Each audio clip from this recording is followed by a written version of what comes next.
Eh bien bonjour à tous et à toutes, c'est Régil. Salut les footix, c'est Rimas. Alors aujourd'hui on se retrouve pour la suite de nos paris. On va commencer du coup à parler de la dernière vidéo avec la victoire du Sénégal, le match nul de l'Égypte et le match nul du Mali malheureusement. Ouais, exactement. Donc ouais, on avait tenté un coup, hein. On s'était dit allez, tentons le coup du... Ils en ont raté 2 ou 3, des buts faciles. Bah on va faire un rapide résumé des matchs, effectivement. On avait été ambitieux, on avait misé une cote à 3, je le répète, un Égypte-Côte d'Ivoire où on avait été agréablement surpris parce que notre pari était passé. C'est ça. La veille au soir, le Sénégal nous avait pas fait trembler parce qu'ils avaient gagné assurément 2-0 contre l'équipe adverse, je me souviens plus le nom. Comme tu l'avais annoncé, début de match un peu compliqué. Oui, c'est vrai que c'était dit, ouais, tout à fait, mais du coup ils ont quand même retrouvé leur couleur sur la deuxième mi-temps. C'est ça, et du coup et ça s'est passé. Le regret, Coupe d'Afrique, hein, désolé, hein, mais c'est pas des arbitres, c'est des arbitres. Ouais. C'est des gros arbitres. Où il y a deux pénaltys non sifflés pour le Mali. Après le Mali, ils nous ont pas aidé, hein. Ils marquent 3 points, un drop à 68e minute. Bon bref, contre-performance du Mali d'ailleurs qui sort de la compétition. Sans les honneurs, hein, parce que contre la Guinée équatoriale. Oui. Donc c'est dommage, mais comme on l'avait dit dans la précédente vidéo, faut pas se laisser abattre sur une défaite, hein, c'est tout. Hein, ça peut arriver. Malheureusement, c'est le principe de la stat. Hein, tout à fait, exactement. Rien n'est jamais écrit en avance, sinon tout le monde gagnerait. Exactement. Bon, on vous met quand même le pari en image pour que vous puissiez constater le pari.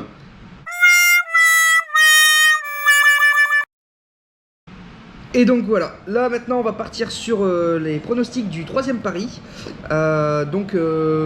C'est quoi, 75% Cannes et 10% ouais, c'est ça, Super Liga, je sais pas comment ça s'appelle. 66-33 vu qu'il y a 3 matchs. Ouais, pardon. C'est pas grave. Donc sur le premier match, donc on est sur la Cannes à nouveau. Gambie-Cameroun. On va miser sur le Cameroun. Oui. Alors je te laisse expliquer pourquoi comme d'habitude. Alors pourquoi le Cameroun? Alors, on va parler. Alors ça va être une explication assez simple. Alors, dans un premier temps, la Gambie, grosse avec un G majuscule, surprise de la CAN.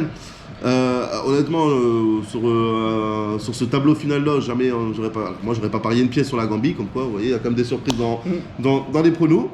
Maintenant, le Cameroun joue quand même à domicile. On le voit bien, et malheureusement c'est un peu le principe de la CAN, qui sont légèrement avantagés par les décisions arbitrales.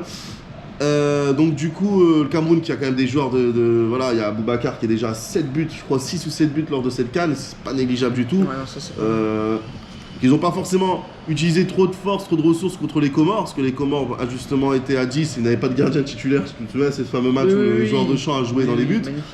Ouais, magnifique, effectivement historique. Donc du coup c'est pour ça qu'on voit une victoire du Cameroun. Alors là pour le coup je pense assez facile. Pour le coup c'est pas forcément... Alors c'est pas sur ce match là que vous allez trembler les amis. Mais en tout cas le Cameroun contre la Gambie, oui le Cameroun. Voilà.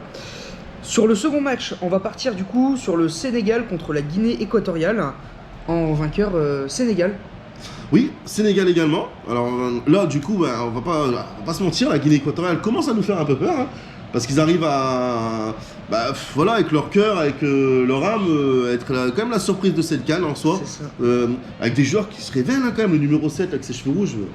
Pas dégueulasse. Mais après, techniquement, ça reste quand même assez faible. Hein. Faut se mentir, hein. Techniquement, c'était pas non plus...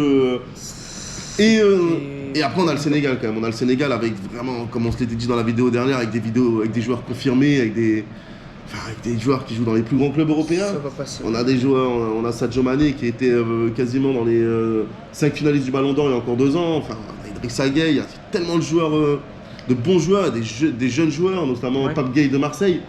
Enfin, c'est une équipe quand même qui est costaud. Alors, on l'oublie, on a peut-être un des 3 meilleurs gardiens du monde dans les buts du Sénégal. Ah bon? Ouais, tout à fait. Mendy, c'est le gardien de Chelsea. D'accord. Oui. Qui était d'ailleurs... on était même étonné que ce soit pas lui qui remporte le trophée pour le meilleur gardien d'Europe. C'est Donnarumma qui l'a eu, mais c'est passé à un cheveu. Ouais. Et donc on a une équipe qui normalement d'ailleurs est grandissime favori pour cette CAN, disons-le. Hein. Donc c'est pour ça que normalement le Sénégal sans trembler. Parfait. Donc sans trembler, on va voir ça de toute façon, résultat ce week-end. Et pour finir, on a mis en place, donc c'est quoi, la Super Liga, c'est ça? Au Portugal. Le Portugal. Le Portugal. Le Portugal. Donc, Sporting Braga contre Moreirense. Je crois que ça se dit comme ça, Moreirense. Je sais pas pouvoir t'aider beaucoup là cette fois-ci. FC. Moreirense ou je sais plus. Moreirense. FC du coup. Donc Sporting Braga. Allez, on t'écoute pourquoi on met cette équipe en place. Alors Sporting Braga, pourquoi Sporting Braga? Alors pareil, hein, c'est un peu un choix. Alors là aujourd'hui on va quand même l'expliquer. Là sur les 2 matchs précédents, on était sur une cote à 2,20. Comme on se l'est dit, on mise toujours d'avoir des cotes entre 3 et 4, ce qui est quand même préférable, parce que 2 ça reste quand même un minimaliste. Et alors pourquoi Braga? Alors déjà Braga c'est une des 4 équipes phares on va dire du championnat portugais, avec les 2 Lisbonne, Benfica et Sporting, et Porto qui est l'équipe l'équipe phare, tout à fait. Donc on est sur les 4 équipes. Tu sais Braga c'est le stade un peu atypique avec les 2 rochers derrière.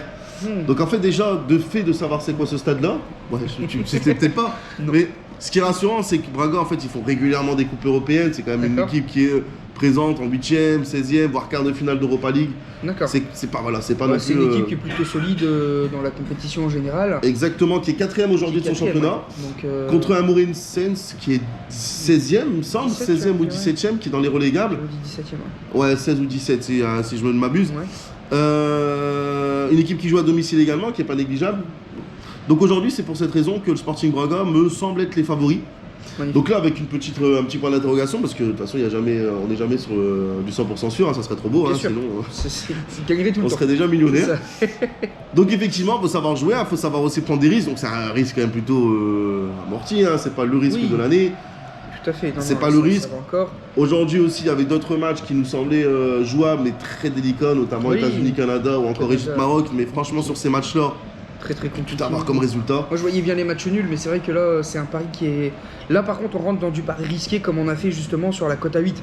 Donc, c'était pas le deal qu'on avait mis en place nous sur nos pronostics. Donc. Tout à fait, Régine. Et ce qu'il faut savoir, c'est qu'aujourd'hui, on est encore un peu frileux sur les montants. Là, dans les semaines à venir, ça sera plus 20, on va monter à 50, voire à 100. Donc sur des montants, de ce genre de montants, faut comprendre aussi qu'on peut pas non plus viser des cotes à 8, 10, voire 12. Exactement. Faut rester quand même lucide et avoir un nombre de matchs assez limité pour ne pas non plus avoir de crise cardiaque. Donc là, le gros avantage aussi qu'on a actuellement, c'est que ayant gagné notre premier pari, on part... là, c'est avec de la mise bonus, on va dire, entre guillemets. Oui, donc, tout à fait. Le risque reste encore minime malgré tout, mais c'est pas pour autant qu'on va déjà tout cramer. Ce serait dommage justement. Ça serait bête. Donc, exactement. Donc voilà, donc cote à 3,44 pour les 3 matchs. 3,44. Avec une mise de base, donc nous on va miser 20. Tout à fait. Je vous invite à suivre cette mise pour un total donc de gain de 68,71 €. C'est bien ça. Tout donc ça c'est plutôt cool. C'est plutôt cool. Après une cote à 3,44 forcément, hein, c'est plutôt sympathique. Oui, Régine, donc on a hâte de voir les matchs et de voir. Oui, donc les matchs qui sont répartis sur samedi et dimanche. Donc on aura la réponse du dimanche soir. Oui, croise les doigts. On croise les doigts, on croise tout le reste s'il faut. Et en espérant du coup vous apporter une bonne nouvelle dès la prochaine vidéo. Exactement. Donc on se dit à bientôt pour les suites de notre aventure. Et bon week-end à vous, bon match. A plus tard les footix.